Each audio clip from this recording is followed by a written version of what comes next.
कल 6 अप्रैल को केंद्रीय रेल मंत्री श्री सुरेश प्रभु सपत्नी पतंजलि योग पीठ हरिद्वार पहुंचे, जहां उनके आगमन पर श्रद्धेय आचार्य बालकृष्ण जी महाराज ने फूल माला पहनाकर उनका स्वागत किया व आचार्य कुलम की छात्राओं ने उनको रक्षा सूत्र पहनाया।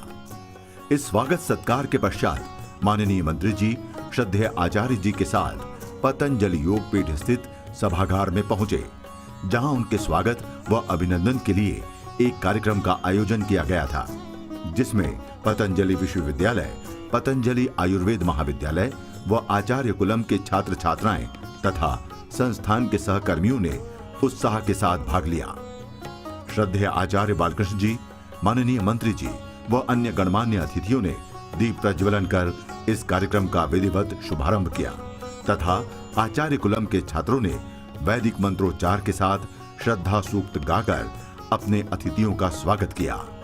दीप प्रज्वलन व श्रद्धा सूक्त के पश्चात पतंजलि विश्वविद्यालय की छात्राओं ने विश्वविद्यालय कुलगीत तथा आचार्य कुलम की बालिकाओं ने अभिनंदन गीत गाया। अभिनंदन गीत के पश्चात पूरे पतंजलि योग पीठ की तरफ से श्रद्धेय आचार्य श्री ने माननीय मंत्री जी को फूलों का गुलदस्ता तथा शॉल भेंट कर सम्मानित किया तथा उनकी धर्मपत्नी श्रीमती उमा जी का भी स्वागत किया। इस अभिनंदन समारोह में पतंजलि विश्वविद्यालय के छात्रों एवं आचार्य कुलम की बालिकाओं ने योग प्रदर्शन कर माननीय मंत्री जी को इतना प्रभावित किया कि उन्हें कहना पड़ा कि बच्चे यदि इसी तरह योग करते रहे तो ओलंपिक जिम्नास्टिक में गोल्ड मेडल अवश्य लाएंगे। आइए देखते हैं इस कार्यक्रम के मुख्य अंश।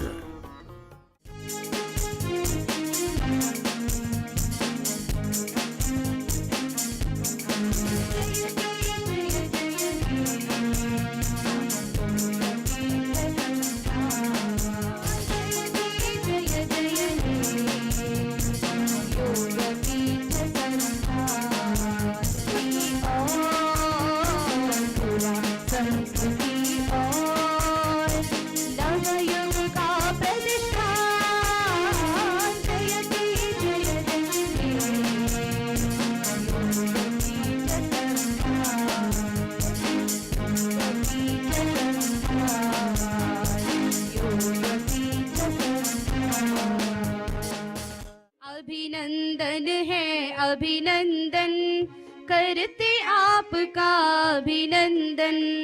अभिनंदन है अभिनंदन, करते आपका अभिनंदन। अभिनंदन है अभिनंदन, योग पीठ में अभिनंदन। योग पीठ में स्वागत करते आपका हार्दिक अभिनंदन।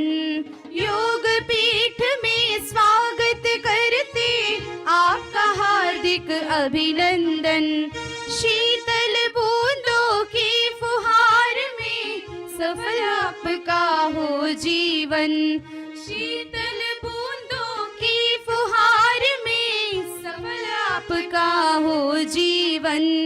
अभिनंदन है अभिनंदन, योग पीठ में अभिनंदन। अभिनंदन है अभिनंदन, योग पीठ में अभिनंदन।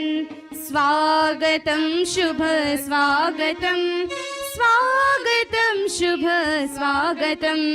स्वागतम शुभ स्वागतम, स्वागतम शुभ स्वागतम। स्वागतम शुभ स्वागतम, स्वागतम प्रिय स्वागतम। स्वागतम प्रिय स्वागतम, स्वागतम प्रिय स्वागतम।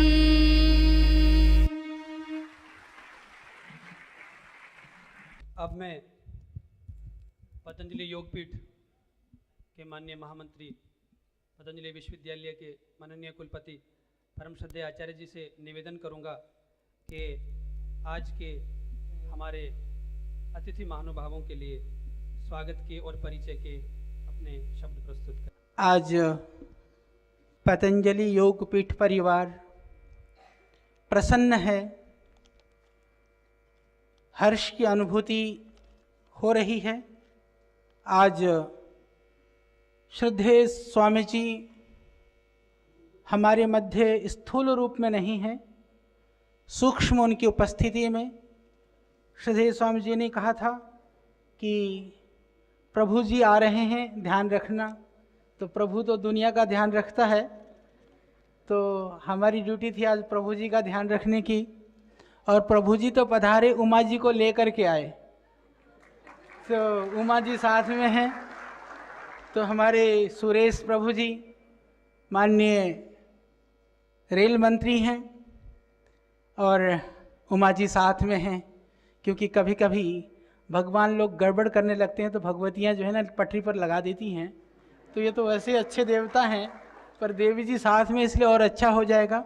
हमारा सौभाग्य है हमारे मध्य ये सभी पतंजलि विश्वविद्यालय, पतंजलि आयुर्वेदिक कॉलेज, आचार्य कुलम, वैदिक गुरुकुलम, उसके छात्र छात्राएं, ब्रह्मचारी ब्रह्मचारिणियाँ और सभी हमारे प्राध्यापक गण जो विश्वविद्यालय के हैं, सभी सेवा में संलग्न हमारे सभी भाई बहन और भारत स्वाभिमान के हमारे मुख्य केंद्रीय प्रभारी जी और अन्य सभी जन, सबकी उपस्थिति में, क्योंकि दरअसल नेता कहते ही हमारे देश के लोगों में एक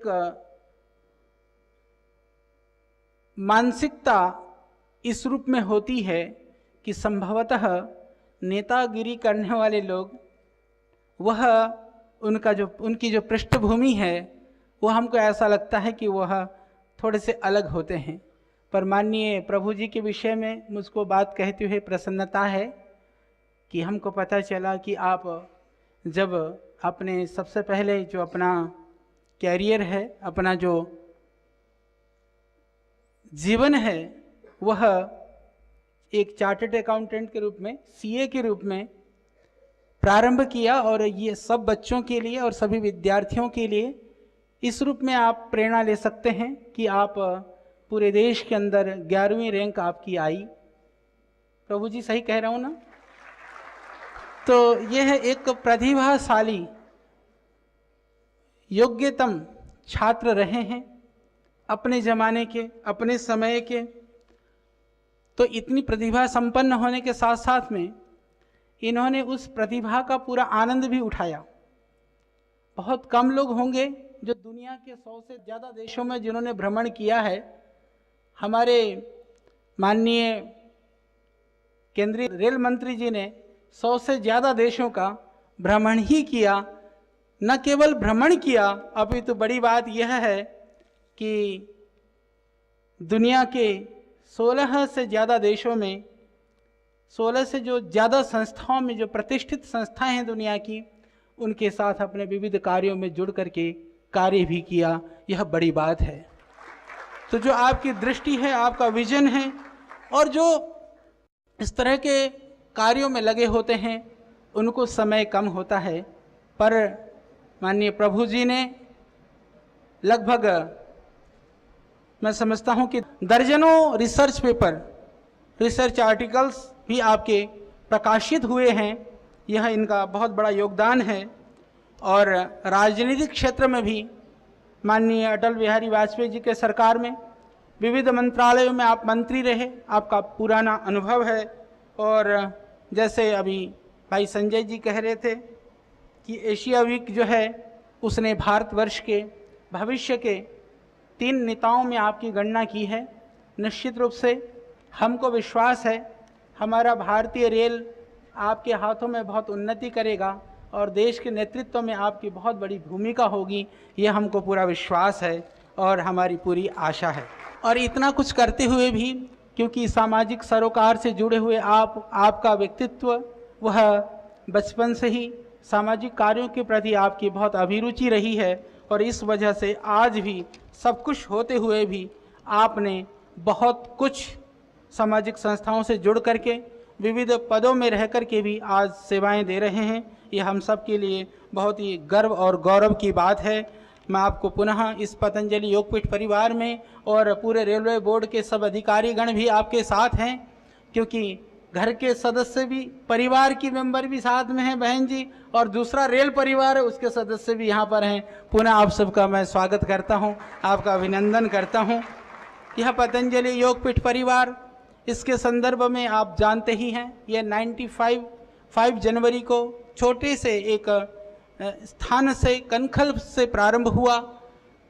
श्रद्धेय स्वामी जी का संकल्प और उनकी एक दूरदृष्टि, उनका जो सोच है वह इतना ही था कि भारतीय संस्कृति के लिए, भारतीय परंपरा, योग और आयुर्वेद को लेकर के हम एक अच्छा काम करेंगे, जनता की सेवा करेंगे, उनके स्वास्थ्य के लिए, उनके जीवन के लिए, उनको हमारी भारतीय परंपराएं, मूल्य आधारित जो संस्कृति निष्ठ जो परंपराएं हैं उनको स्थापित करने के लिए इस अभियान में हम पूरे जोर शोर से लगे रहे।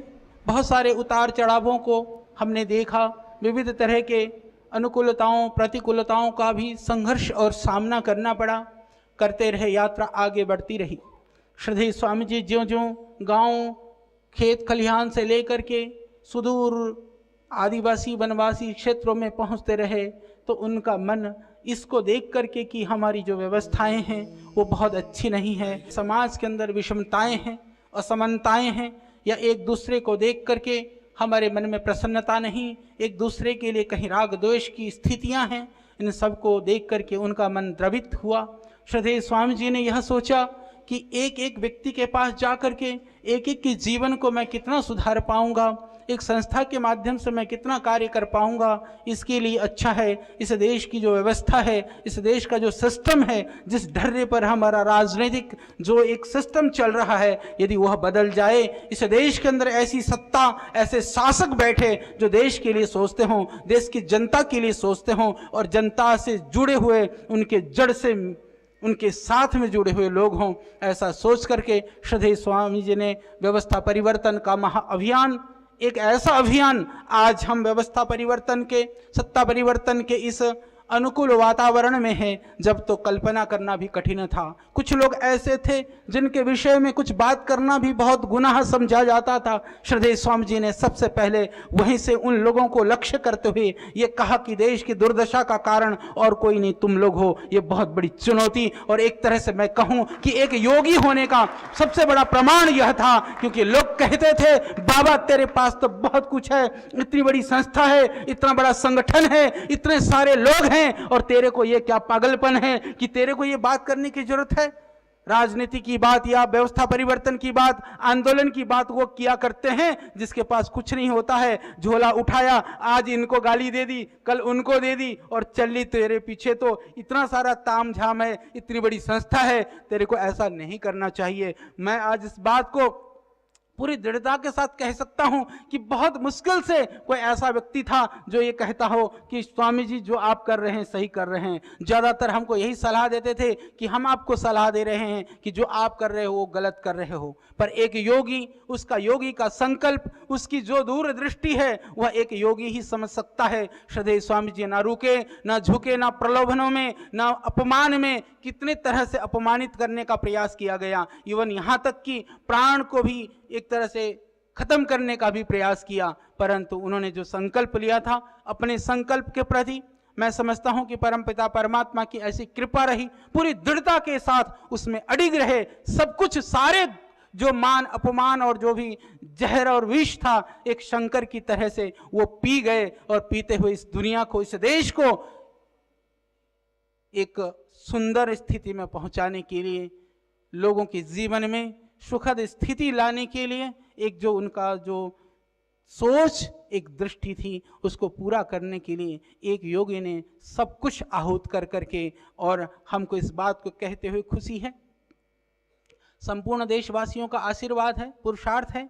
माननीय श्री नरेंद्र मोदी जी आज प्रधानमंत्री के रूप में देश को मिले हैं, पर उसकी घोषणा 9-10 महीना पहले ही इस पतंजलि योगपीठ परिवार से श्रद्धेय स्वामी जी ने संपूर्ण देश के जो आध्यात्मिकी और सामाजिकी जो वरिष्ठ संत थे, लोग थे, उनके सम्मुख यह घोषणा कर करके और यह उद्घोष किया। और मैं समझता हूँ कि ज्ञात इतिहास में एक ऐसा योगी, जिस योगी ने सब कुछ अपना संपूर्ण जो संस्था का जो स्वरूप था, संगठन का जो स्वरूप था, सब कुछ दांव में लगा करके सब कुछ खो करके यह संकल्प लेकर के कि जब तक यह व्यवस्था परिवर्तन नहीं हो जाता मैं पतंजलि योगपीठ नहीं आऊँगा, यह एक सोच, यह एक शब्दों का उच्चारण करने का साहस किसी में था तो उस योगी में था। ऐसे संकल्प के साथ वह पूरे देश के नगर नगर डगर डगर लाखों किलोमीटर की यात्रा करते हुए, भूख प्यास को सहन करते हुए,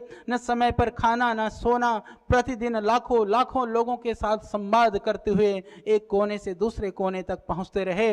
और पहुंचने के बाद में 9 महीने के बीच में एक बार श्रद्धेय स्वामी जी को, क्योंकि वहां पर आपदा पीड़ित बच्चों के लिए एक कार्यक्रम करना था, उसके लिए पतंजलि से जाना था। श्रद्धेय स्वामी जी ने कहा मैं पतंजलि के अंदर नहीं आऊंगा। मैंने कहा महाराज यहाँ से निकल रहे हो, बोले तुमको किसी को मिलना है तो बोल देना, सड़क पर इकट्ठे हो जाएंगे, मैं वहां मिलूंगा। और सड़क पर लोगों से मिले, पर यहां से गुजरने के बाद में भी इस परिसर के अंदर नहीं आए।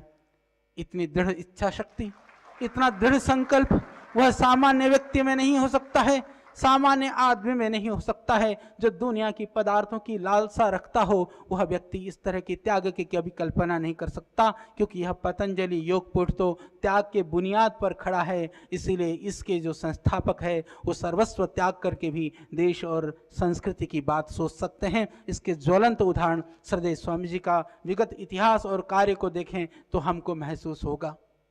इसके बाद यहाँ से हम गए और आपदा पीड़ित बच्चों के लिए जो कार्यक्रम था करने के बाद श्रद्धेय स्वामी जी इधर नहीं आए, फिर वो यात्रा के लिए निकल गए। एक दिन प्रभु जी मैंने फ़ोन पर मैंने कहा स्वामी जी ये बताइए कि आप यदि व्यवस्था परिवर्तन नहीं हुई, मोदी जी यदि प्रधानमंत्री नहीं बने, सरकार नहीं आई, तो आप क्या करोगे? तो सोचिए श्रद्धेय स्वामी जी ने क्या बोला होगा।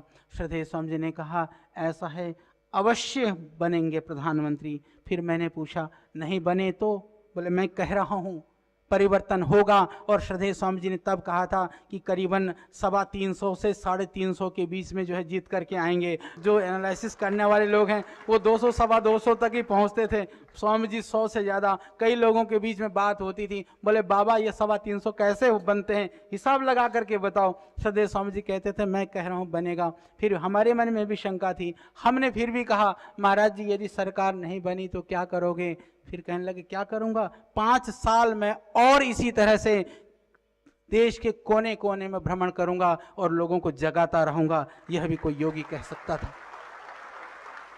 तो वह श्रद्धेय स्वामी जी के तप, इसी तरह से देश के करोड़ों भाई बहनों ने बहुत आशा भरी एक स्वप्न के साथ इस सरकार को, इस देश की जनता ने अपने प्रतिनिधि के रूप में, क्योंकि ये मैं समझता हूँ कि जनता से जुड़ी हुई यह इस तरह की अपनी तरह की पहली सरकार है कि जो देश की जनता ये महसूस करती हो कि ये हमारी सरकार है। क्योंकि लोग शिकायत भी करती हैं तो लोग अपनेपन से करते हैं, ये बड़ी बात है। नहीं तो लोग पहले शिकायत भी करते थे तो बेमन से करते थे, और जुड़े भी थे तो बेमन से थे। तो अब जुड़े भी हैं तो मन से जुड़े हैं, शिकायत भी करते हैं तो कभी कभी बड़े मन से करते हैं। इसका मतलब सब लोग हमारे पार्ट हैं, हमारे अंग हैं और हमसे बहुत अपेक्षाएं रखते हैं। भारतवर्ष के लिए रेल के बिना इस देश की उन्नति और समृद्धि की कभी कल्पना नहीं की जा सकती है। इस देश को समृद्धशाली बनाना है, इस देश को उन्नतशील बनाना हो, लोगों के जीवन में यदि खुशहाली लानी हो, चाहे वो शिक्षा की बात करें तो ये एक स्थान से दूसरे स्थान पर जाना हो, गंतव्य का साधन रेल है। चाहे हम रोजगार की बात करें, एक स्थान से दूसरे स्थान पर पहुंचने के लिए भी ट्रेन चाहिए। समृद्धि की बात करें तो जितने भी सामान और वस्तु हैं ले जाने के लिए रेल चाहिए। तो सब कुछ जो हमारी आज के ज़माने में यदि मैं कहूँ कि हमारी उन्नति और समृद्धि का एक महत्वपूर्ण जो भूमिका है वो रेल के माध्यम से ही तय होती है और तय की जा सकती है।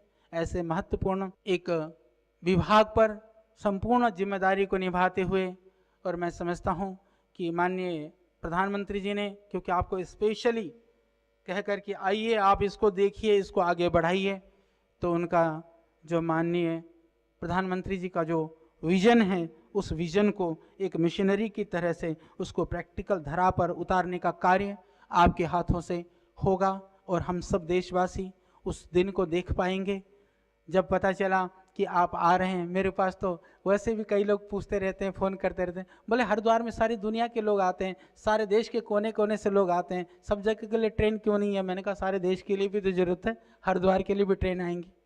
तो इसी तरह से क्योंकि सबके मन में बहुत अपेक्षाएं हैं, बहुत आशाएं हैं, क्योंकि विगत इन आज़ादी के 65 वर्षों में देश को जहां होना चाहिए था, देश के लोगों ने जो स्वप्न देखा था, उन सपनों को हमेशा से कुचला गया, रौंदा गया। वो स्वप्न देखते रहे और जो स्वप्न पूरा करने वाले लोगों ने उनको उन स्वप्नों पर कहीं पूरा करने की जगह पर उनको कहीं समाप्त करने का काम किया। तो यह पहला अवसर है कि उन सपनों को पंख लगने का एक अवसर आया है, और हमको विश्वास है कि जो स्वप्न पूरे देश के लोग देख रहे हैं, स्वप्नों को साकार होने में समय की आवश्यकता होती है। हमने तो यह पढ़ा है शास्त्रों में, शीघ्रता के लिए भी समय की आवश्यकता होती है।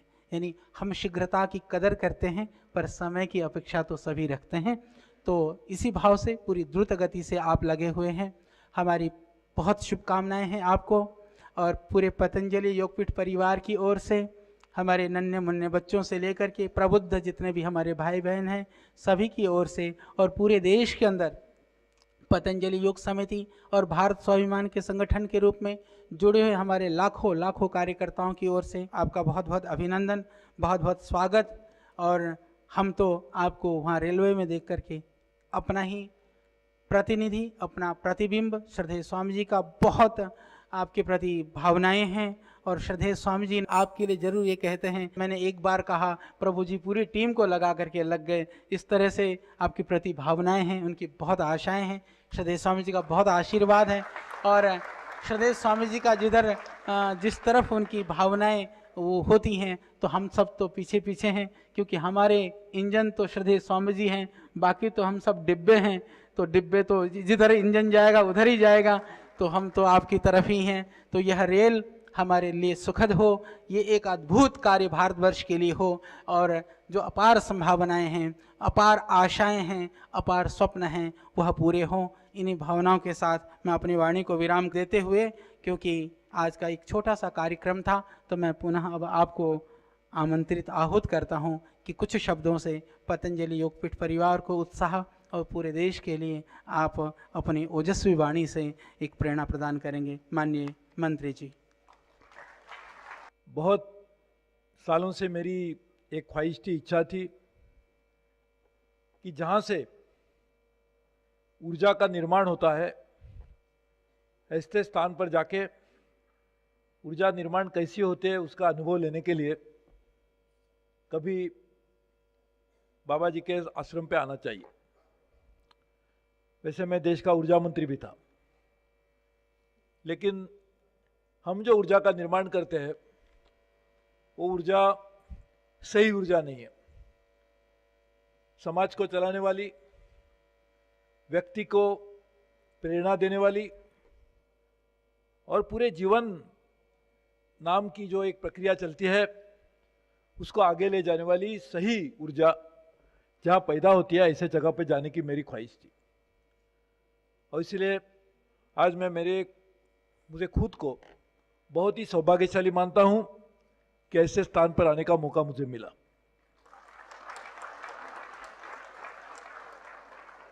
सही माने में पूरी तरह से समर्पित होकर भारतवर्ष की पुरानी परंपराएं, पुरानी संस्कृति, उसको आगे ले जाने के लिए आदरणीय बाबा रामदेव जी महाराज जी ने जो कार्य चालू किया है और कार्य कर रहे हैं, मैं मानता हूं शायद हमारे देश में ही छोड़िए लेकिन पूरे विश्व में इसकी तुलना करने के लिए और कोई आश्रम और कोई व्यक्ति हमें देखने नहीं मिलेगी। मैं खुद बहुत ही सौभाग्यशाली हूं कि उनका आशीर्वाद मुझे भी मिला है। ऐसे स्थान पर आने के लिए मैं खुद को भगवान के धन्यवाद मानता हूं कि आपने उन्हें आने का मौका मुझे दिया।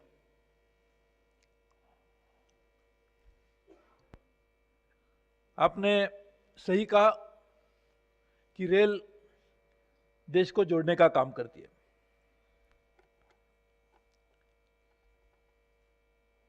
और बाबा रामदेव जी मन और शरीर को जोड़ने का काम करते हैं। आत्मा और अपना मन, इसमें जब अंतर आता है तो शायद आदमी आगे नहीं चल पाता। सही माने में इंटीग्रेशन, देश को इंटीग्रेशन करने का काम तो शायद रेल कर सकती है और भी कोई कर सकता है, लेकिन मन और आत्मा, उसको जब तक हम इंटीग्रेट नहीं कर पाएंगे तो हमारी जिंदगी कभी सुखी नहीं हो पाएगी। जब तक वो दोनों की इंटीग्रिटी नहीं होती है तब तक शांति पैदा नहीं होती है, और शांति पैदा नहीं होगी तो आज पूरे विश्व में जिस तरह की सभी समस्याओं को हम सामना कर रहे हैं, उसका एक कारण है कि अशांति पैदा हो गई है। उसके लिए आज हमारी पूरी तरह से विश्व में शांति खत्म हो गई है। और शांति विश्व में जब पैदा होगी, जब हर आदमी के मन में शांति पैदा होगी। आदमी के मन में शांति पैदा होगी तो इस समाज में शांति पैदा होगी। शांति समाज में होगी तो पूरे देश में और विश्व में शांति पैदा हो सकती है। लेकिन वो पूरे विश्व में शांति पैदा करने की कोशिश हम लग कर रहे हैं, लेकिन ये बात को भूल के कि जब तक आदमी का मन, आदमी की आत्मा एक दूसरे से मिलकर काम नहीं करती, उसमें तालमेल नहीं होता, तो आदमी के मन में शांति पैदा नहीं हो सकती, और वो शांति नहीं होगी तो विश्व में शांति कदापि पैदा नहीं हो पाएगी। और इसलिए जब हम कहते हैं, बहुत सारे समझ, हमारे जनरल मैनेजर जी भी है, वो भी कभी कुछ लोगों को सर्टिफिकेट देते होंगे कि मैं ये कहता हूं कि इस आदमी के पास बहुत इंटेग्रिटी है, ऐसा सर्टिफिकेट देते।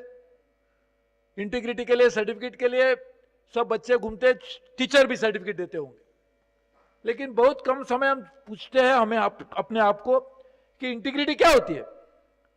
इंटीग्रिटी तो होनी चाहिए, बिल्कुल सही है, लेकिन इंटीग्रिटी का मतलब क्या है? शायद अंग्रेजी भाषा उसको सही माने में एक्सप्लेन करने में असफल रही है। लेकिन यदि हम हमारी भाषा की तरफ देखेंगे तो हम उसको कहते हैं, इंटीग्रिटी को क्या कहते हैं कि जो विभक्त नहीं होती, इंटीग्रिटी है ना, जो डिसइंटीग्रेट नहीं होती वो इंटीग्रिटी है। डिसइंटीग्रेट करना यदि हम करेंगे तो उसको इंटीग्रिटी नहीं किया जा सकता। तो जो डिसइंटीग्रेट नहीं होती है वो इंटीग्रिटी है। तो उसको सही माने में हमारी भाषा में देखेंगे तो ये कह सकते हैं, जो कभी विभक्त नहीं होती वो भक्ति है। तो यदि भक्ति है वो आदमी विभक्त नहीं हो सकता, और जो विभक्त नहीं हो सकता वो डिसइंटीग्रेट नहीं हो सकता, इसीलिए हम इंटीग्रिटी की भाषा देते हैं। लेकिन इंटीग्रिटी का मतलब यह हुआ कि आप यहां पढ़ रहे, वो जो पढ़ने के समय आपकी जो भावना है वही भावना आपकी रहेगी जब आप समाज में जाके कुछ काम करने की शुरुआत करेंगे। हम परिवार के सदस्यों के साथ जब मिलकर बात करते हैं, जिस तरह से प्यार से बात करते हैं, वो बात यदि वही तरीके से, वही भावना से हम समाज में बात कर सकते हैं तो हम कह सकते हैं कि हम विभक्त नहीं है, हम सही माने में इंटीग्रेटेड है, हमारा आत्मा और शरीर इंटीग्रेटेड है। और वो इंटीग्रेशन का मतलब यह हुआ कि हम सही माने में विभक्त नहीं होते, भक्ति से काम करते। और ये भक्ति सही माने में लाने के लिए योगा की आवश्यकता है। योगा मन और आत्मा को इकट्ठा करके भक्ति को विभक्त न होते हुए लोगों को आगे आने का रास्ता दिखाता है। और यही काम यदि किसी एक व्यक्ति ने बड़े पैमाने पे किया है, हमारे देश को जोड़ने का काम किया है, विभक्त होने नहीं दिया, हमारे समाज और राष्ट्र को एक दूसरे के जोड़ने का काम किया, अलग अलग प्रांतों में रहने वाले लोगों को भी विभक्ति से तोड़कर भक्ति के मार्ग पे लाया, ऐसे यदि कोई व्यक्ति ने काम किया होगा वो है हमारे आदरणीय बाबा रामदेव जी महाराज। और इसलिए मैं उनके कार्य के प्रति, उन्होंने जो योगदान किया है उसकी भलावन करने के लिए, हमारी देश की पूरी जनता की तरफ से उनका आभार व्यक्त करने के लिए मैं यहां पर आया हूं। मुझे मालूम है कि आगे आने वाले दिनों में हम जरूर वो सपना पूरा करेंगे जो सपना हर भारतीय ने देखा है।